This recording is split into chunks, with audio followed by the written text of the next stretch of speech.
Hello, happy new year. Welcome to 2024 and welcome to a brand new episode of Business Building and Beyond.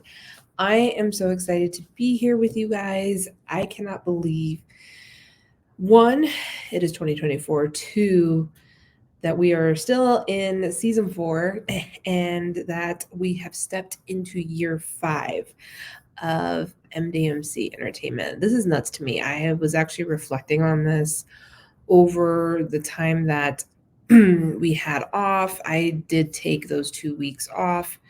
I, however, was still working. I did. I'm still working on Project 23. It got slightly delayed, as everything does. And it's just, it's kind of wacky right now. There's a lot of moving pieces going on at the moment that I really didn't expect to have happen right now. It just is what it is. And so right now we're just really trying to really push forward into 24. My interns, thank God, they all came back. They definitely expressed the interest of returning and being part of MDMC in the new year. So the interview process sucks for me. I absolutely hate it. I hate having to interview all these kids, take all this time, hope that these are good candidates. And then I tell you, I've been very, very lucky. I have not, I had a few that were just not up to par, but I have had some that were just absolutely stellar. So I'm very thankful for that. So, yeah, year 5, season 4. I think we're off to a really great start. So, thank you all for being here. I'm so excited. And let's get into today's topic, which is grow your traffic organically. Now, in the past, I have heard that, oh man. So, someone I used to work with dubbed herself the Queen of Organic. And I just kind of just looked at her like, okay, I don't know how much of a claim to fame that is, but sure, let's just run with it. And she really pushed the idea that organic can set you up into 6 figures. And I still don't know how she pulled that off. Wow, look, I'm looking at my vision board. I need to order a new one. Sorry, that's a little distraction here. 2023. That's not it anymore. Back to the organic. I just never saw it as something that could just happen overnight. It doesn't work that way. And it drives me nuts when I see coaches out there saying, oh, yeah, if you do organic this, organic that, it's going to pay you back 10 times and blah, blah, blah. I've been doing organic for about 5 years now because there's a lot of pieces that I use that are not paid pieces of content. These pieces of content have been sitting in my arsenal on my website, social media, everywhere. And they have not paid me 6 figures. They don't. I just don't understand it because there's a lot of people that say this can do this, yet it doesn't. I think to grow your traffic organically, you do have to put those pieces out there. This is what streams people in. I have under the firm belief that when you do your content, and it's content that looks amazing. And whether it's in social media form, infographics, whether it's a podcast, whether it's blogs, all that can generate traffic. It has the ability to. I feel that definitely with blogging and putting in that content into your website every week, every other week, at least 2 times a month. If you were able to do that, that will obviously generate traffic into your website. It also looks really great for Google, and then it starts to crawl onto the list on Google search. Another great way for your traffic to grow organically, and we're going to talk about this here in a couple episodes down, is Pinterest. Pinterest is still a valuable player when it comes to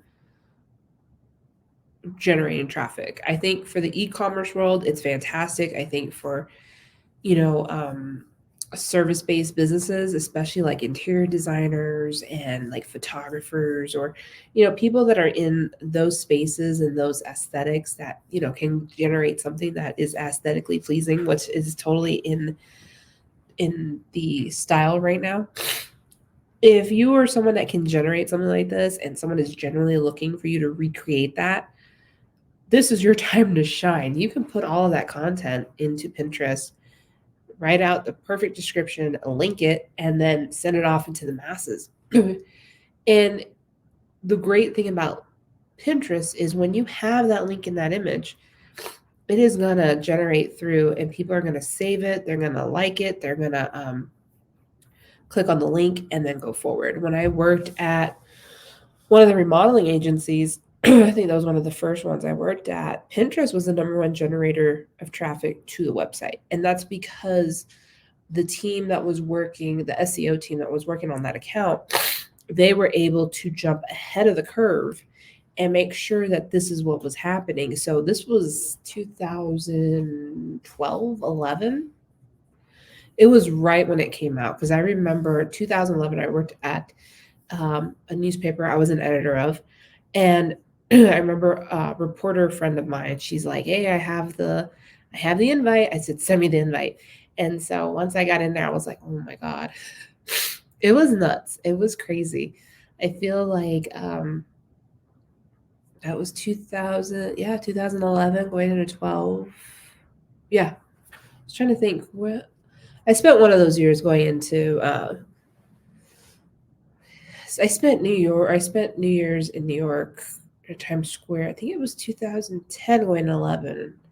My husband deployed, then he came back. So it was going into 11, going into 12. So that was right around the birth of Pinterest.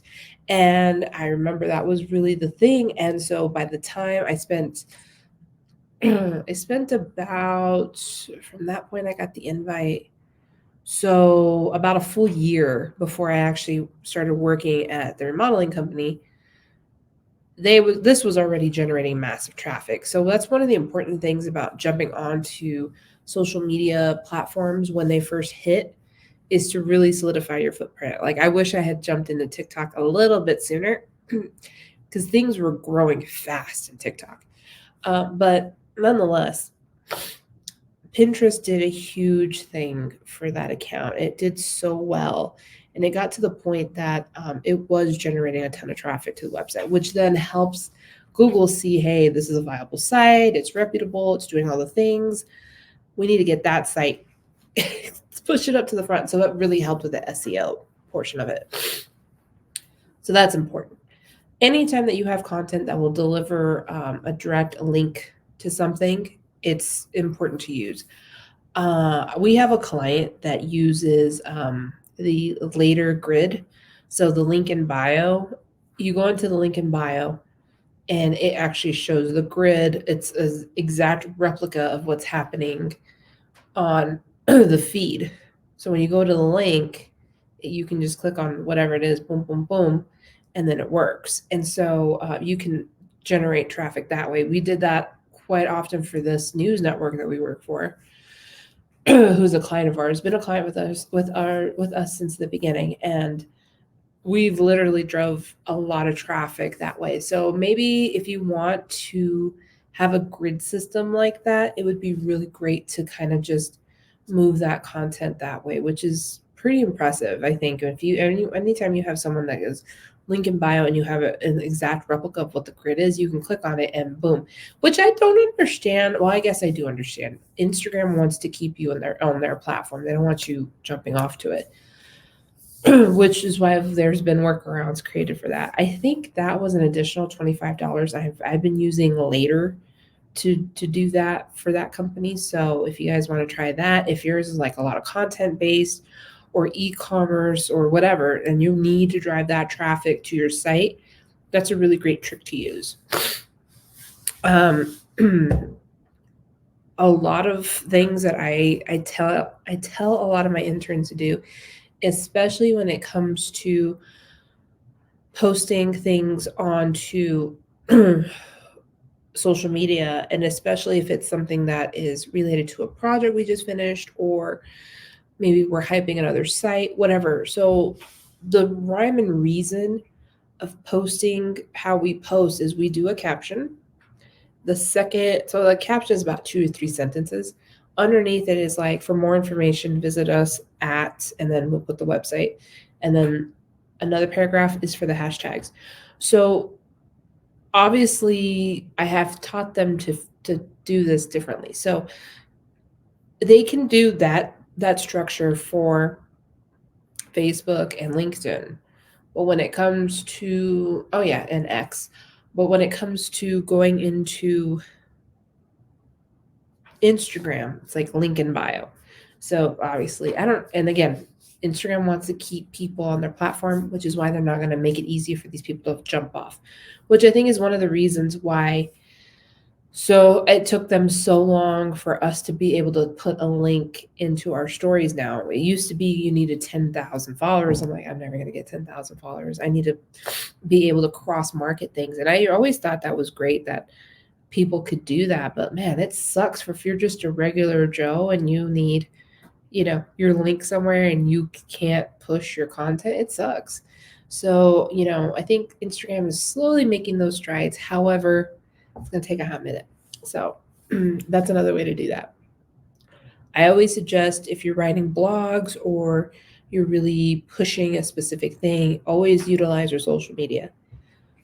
Another great way to make sure that you're growing your traffic organically is making sure that when you do your blogs, and if you have a WordPress site or any other site, there is a plugin called Yoast SEO that actually helps look at your keywords and to see if that blog that you've written is viable enough to reach who it needs to reach in that certain point of that blog. If it's not SEO friendly, it's not going to rank, and that sucks. But it is what it is. You have to learn how to use these types of software to make sure that what you're writing and what is getting pushed out there is going to be sufficient enough for everyone to see. And you got to make sure, especially when it comes to organics and really growing your company pages or your social media or just getting that notoriety, it's so important that you work on that and make sure that you know what you're doing. Especially what I tell people all the time is pull a keyword list out of you can go to SEO Moz or any of the keyword places and see if you can find, you obviously know what your keywords are, especially if you're working on your website. Type in a few keywords and see what comes up.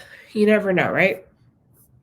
When you do that, you can definitely come in and start using those keywords in your blogs. Pick out the top few that you think will work in that situation and see what happens. When you start adding in those keywords, what'll end up happening is on Yoast SEO, when your green flags come up, they'll be like, okay, you did really good on this, great job. And it's cool because now you know what you're doing. Now you're really tapping into what it is that your website needs, what SEO to use, and what overall Google is going to want from you. So it's important. I swear it is so important. And I feel that, if you're not tapping into that, then what are you doing? You just can't go in blindly with this. And especially if you're going in and you are wanting to make that change to make sure that your organic marketing comes to fruition. So make sure that you are at least doing that and pull from these lists. And, another great way is you can put your website in to one of the SEO Moz's or any of the other keyword places, and it could check to see what keywords are working for you, or even in your Google Analytics, what keywords are people using to find you, and do kind of that cross between those two things and see what's happening. Because at the end of the day, it's interesting to see, all right, well, if people aren't finding me here, and we need to figure out why that is. And so, yes, it's definitely important to kind of go in and make sure that you are tapping into what the search engines are going into. Oh man, speaking of tapping in, now that we're into the new year, I have tried really hard to not, speaking of New Year's and new topics, I have really tried my best, and especially if you're going to be doing these keywords and doing all this research to make sure that your content is being seen, you're going to need a little bit of an energy boost. Okay, I kid you not, I have tried as my New Year's resolution to definitely not consume as much caffeine and coffee. I've actually tried to pull back a lot. I spoke about this a couple of episodes ago, but I have to keep it on top of your brain. Magic Mind is definitely one of those solutions out there / your replacement for coffee. You have to have it. So one of the key ingredients in this Magic Mind elixir potion is matcha. It contains way less caffeine than coffee, but it also contains additional compounds called catechins. That extends the benefits of caffeine by slowing your body's ability to absorb it, as well as a compound called lithium that reduces stress. I just found a gray hair in my head and I about lost my mind. It's the stress. It's everything that we're going through. And especially if you really want to take off in 2024, you got to calm down. And so reducing the caffeine is definitely something that I'm working on. So Magic Mind really has come up with a way to bring you some natural ways to do that. It's a small green little elixir, and that is all you need. I have absolutely loved it, enjoyed it, and it's definitely replacing my coffee. It helps me work. It helps me with clear my mind. It really does help me focus a lot more. So I want you guys to check this out. Now that we're talking about organic marketing and getting all of your content out there, you are going to need some time to really hone in on the workload ahead. So this one's on me. You can go and visit, I'm going to put the link in the bio, but it's magicmind.com/Jan, Jan, MDMC. And you can use my code MDMC20 for a little discount. So I hope you guys enjoy it. Definitely go out there and try and get your mind clear and ready, because all of this organic stuff is going to take you some time to go over it on your websites and all your social media and all that stuff. But go in with a clear mind. Check out magicmind.com. All right. Well, I feel as if you really need to create content that is going to be something that people can enjoy. I absolutely love creating infographics, something that shows a process of how you work and how you do things. A lot of people get a little weary when it comes to hiring a digital marketing agency, because they're like, oh man, what are they going to do? What's their process? I don't want to call and then get looped into something, and then I don't want to, like, people are fearful if they don't know what you offer, what you do. So infographics are the best way to teach an audience all of that stuff. So use an infographic and really get into the nitty gritty of what you do, how your process is, how it works. Because remember, educating your client base is definitely one of the most important things you can do.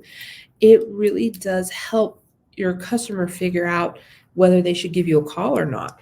It's crazy. People are very iffy on reaching out for help because they don't know what you're going to come up with, or they don't know what you're going to say. And it is wild. I fully cannot believe how fearful people are to pick up the phone or to send a message or anything like that. And that's a really good key as to what you can hone in on when you create your content. Now, see right there, I just came up with like 3 projects right there out of just educating your audience. Number 1, you can create the infographic. Number 2, that could be a podcast episode. Number 3, that could be a YouTube video. Number 4, that could be a whole blog. Okay, I came up with 4 things. But you can come up with these types of things and create that content. And when you have content like that, this will shoot up in search because you can phrase it like, so and so company works with people like this, or here is our process. Don't want to call us? We'll lay this out for you so you know what you're getting into before you pick up the phone. Something very catchy like that will definitely help your organic traffic. One thing that I really love to do in the sales meetings when I worked for another company, I actually would sit there and I'm like, all right, what are we hearing from the customers? What is it that they love about what we're doing? What is it they hate? What is it that they want more of? And let me tell you, that became like a think tank as to what we could talk about in future social media posts. So make sure that you're reaching out to your employees, your customers. Make sure that you have that questionnaire, like on that once they, get a product or a service done, maybe you add a little card. Maybe encourage them to write a review. Maybe you see something in the reviews, you're like, oh, like maybe we should talk about that. You never know. You can actually get quite a bit of information out of your employees and see, okay, this is what we need to focus on. This is what we need to make a little bit more clear. And maybe the next round of customers won't feel that specific thing. I absolutely love when we have interesting products in a project. So back to the home improvement industry, because that's where I lived for a very long time. So I loved working with our vendors, whether that was Arizona Tile, Emser, Toto, Kohler, what else? I can't think of the rest of the top of my head, but like the tile people, the countertop people. I love me a good, and this is, I'm very jaded now. So anytime I go and look at a house or I look at, something personally for me, I'm like, ugh, like, I don't like that kitchen. I don't like that bathroom. Why did you do this? This layout's funky. And then you start to like remodel everything in your head. And I'm just like, oh my God. But this job really did train me into kind of having that eye, but also appreciating things in a space that most people wouldn't appreciate to begin with. So I absolutely loved the materials portion of things. So what I would do is I would look down our vendor list. I would look down some jobs I just completed. I'm like, ooh, I would actually print out the drawings that went into the team going in and creating that space. I would highlight all the vendors. I'm like, ooh, okay, what can we do here? And because I went in with a professional photographer, I'd go in and I would look at the space first. If they said, hey, this space is available, it's beautiful, go check it out. So I would print out, I would definitely call the homeowner first. I would call my photographer, be like, hey, what do you have available? He'd give me his schedule. I'm like, all right, I'm gonna give you a call here in a minute. I would call the homeowner, hey, before you move into your kitchen or your bathroom or whatever, can we go in and do photos? Absolutely, come by tomorrow. I was like, okay, perfect. Call the photographer, can you do tomorrow at 2? Yep, cool. We would do that. I had most times I had 24 hours, print out the drawings. I would go down the list of vendors. I'm like, ooh, this space has this, and this. I'm like, okay, perfect. So I would go in. Sometimes I take the drawings with me and I'd be looking at the space like an architect and stuff. And I'm like, when I see the space in person, I'm like, ooh, and I would tell my photographer, I'm like, Scott, hit this over here. I need a picture of this. And he's like, done. He would let me, I directed these photo shoots like a genius, man. I was so freaking proud of myself because I had no experience doing that. But the reason I knew how to direct what was because I knew I was going to be using these photos for something. I knew I'd be submitting it to like a magazine for consideration. I knew I was, submitting these into contests. I knew from a social media standpoint, hey, I'm going to highlight Arizona Tile and I want them to see this side of this and then another side of this. And so I'm like, all right, that's a great blog right there. And then so I knew going in this, and this. So not only am I highlighting another vendor, which is also a very big name like Arizona Tile. So my little company, I would mention Arizona Tile did this, and this in our latest project. And then I would name the tile. I would name this and blah, blah, blah, right? Then what would end up happening is that blog or that usually would be a blog and then it would be associated with a post. So I would end up doing like, hey, we just finished this project. We did this, and this. It was a beautiful project. Congrats to the designer, whoever that was. We wrote a blog about this specific space. Go check it out. So then not only were we driving traffic here, also we gave credit to Scott in case someone wants to hire him. We gave this space a great overview of what it was, how it became all that. Then we ended up throwing this blog out there. So not only are we tagging Arizona Tile and Scott, mostly Arizona Tile. Arizona Tile sees the photos and everything. Oh, fantastic. Reshare. Now it goes out to their net.